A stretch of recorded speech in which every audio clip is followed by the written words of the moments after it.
If you are in business for yourself, please don't do business by yourself. Get some help.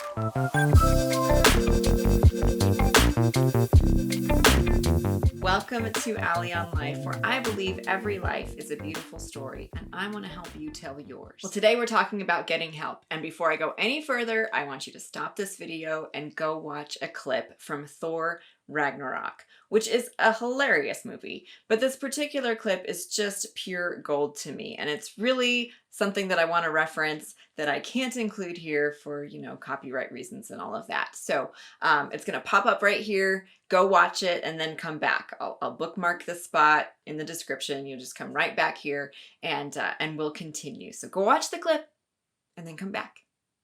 I'll just wait. Okay, welcome back. So the reason why I love that clip so much is because Loki just speaks to my soul when he's like, I don't want to play that game. It's so embarrassing. I hate get help. Yeah. Sometimes getting help can be embarrassing, right? Because like for me, I want to be the person who does all the things all the time really, really well. I want to be the superhero. The superhero doesn't need help. He just pretends to get attention and move the plot along. But real life, we do need help. We really do. I need help. When you're a broke solopreneur like me, getting help is not only embarrassing, it can also be expensive. So here are some ideas I have to help you get help. The first one is to offer help. Be a helpful person. People are a lot more willing to help you if you help them first. That's just kind of how the world works. You don't have to have an agenda. You don't have to be out there, oh, I'm going to give to you so you'll give back to me. Be genuinely helpful with others. But also don't be too helpful. Don't give too much away. There's that. There's the whole, don't give away the store and all that kind of stuff. Well, for me, I want to be a helpful person. I want to give more than I get back. That's just how I am. So I'm always going to have a tendency to do that. I'm not out there offering help just so I can get it back. But there's also being too helpful in that you can overwhelm people with your helpfulness. You can offer too many ideas too quickly, and all of a sudden your help becomes something a little bit more than helpful, and it becomes like this pressure kind of situation, and you don't really want that either. So offer help, offer it willingly, and then know when to step back, know when you've given enough. Number 2 is ask for help. Don't be afraid to ask. Many, many people love to help. There are lots of helpers out there, so know how to find them, look for them, and ask for their help. Some people don't like to help, but you probably know who those people are, so don't ask them. The helpers, however, they are the people that you're looking for. And they'll let you know pretty freely that they are the helpers. They will use words like, can I help you? How can I help you with that? Do you need some help? They will offer help. And so when they do, say, yes, you can help me with that. I would really appreciate that. Thank you so much. I could really use your help. Don't second guess helpers. Helping fills their soul. It is literally like what they live to do. And so if people are out there offering help, you can feel free to take that help when you need it. Don't go overboard. Don't drain their souls, their sweet, generous, helpful souls. Don't take too much from them. Know, again, like when you're offering help, know when to step back from taking help and say, you know what, I got this one this time, but I really appreciate everything that you've done for me. Thank you so much. Helpers love to help, but they really love to be thanked for their help too. Let them help you. Thank you for their help. And then give back in whatever way that you can, because that's just part of being a good person in life. And I mean, most of us know how to do this, but sometimes we just need a little reminder. It can be help that you can give them, say, thank you so much for helping me. Is there something that I can do to help you? Or thank you so much for helping me. Here's a little gift of appreciation. It can be something that doesn't necessarily cost you a lot, but it can be something that they would really appreciate.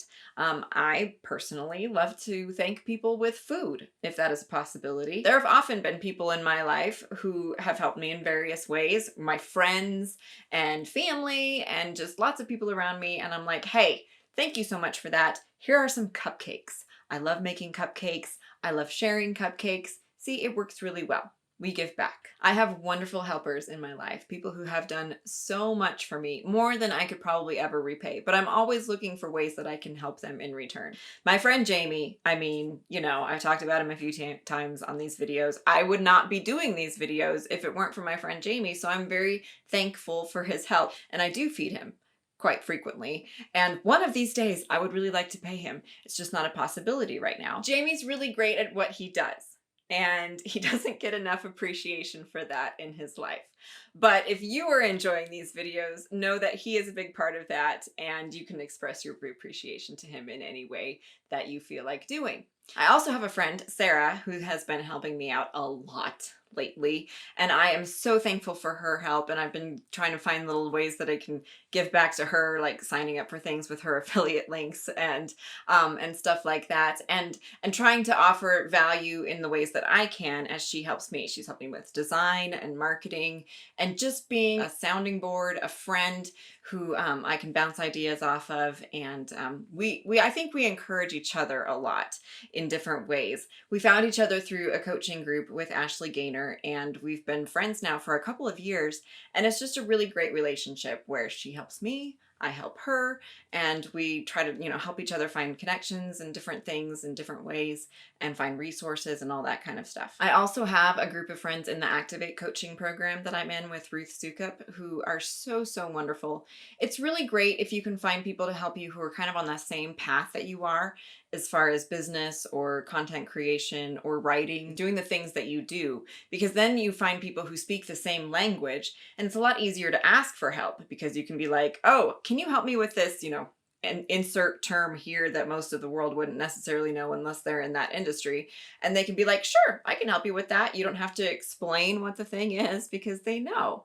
So if you're in different groups with people, if you're in coaching programs, find the people around you, not just the coach, but also the people who are there doing the work with you, because they may have some helpful insight for you, and they may have some skills that can help you out too, and some ways that you can help them. Lastly, there are occasions when you need to pay for help. I know, it's so hard, it's so expensive, and sometimes we just don't have the money, but there are times when it is so much easier and faster to pay for the help that you need. Buy a template, buy a course, pay a coach, pay a designer, pay some kind of professional to take care of the thing that you cannot do on your own.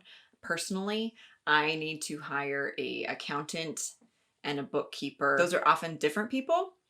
Sometimes they're the same, but what I really need is a bookkeeper right now because I need a numbers person in my life who can take care of my numbers problems, because that's part of the reason why I'm broke. But also because I'm broke, I can't hire someone to do that for me right now. But that is like top on my list for when I can start to pay people. That is a person that I want to pay. So know who it is that you need to pay to do the things that help you. I would love to pay Jamie at some point. Would love to pay Sarah for some of the things that she's helped me with, and several others as well. But then there are things that are just essential. If you have tools in your business that you have to pay for, you got to find some way to pay for them.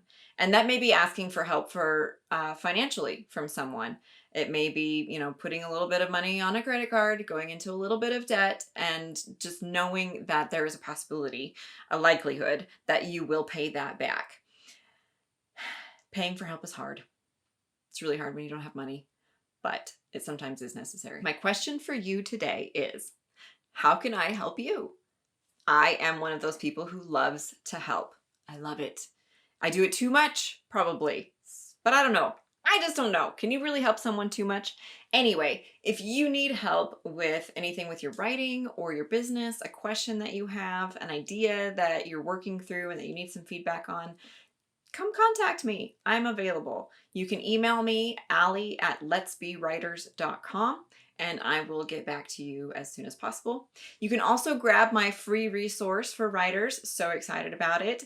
It is a helpful little guide called What to Write that will help you sort through ideas, brainstorm a little bit, and pick an idea for what you want to write, and how to write it well, who to write it to, all of those things.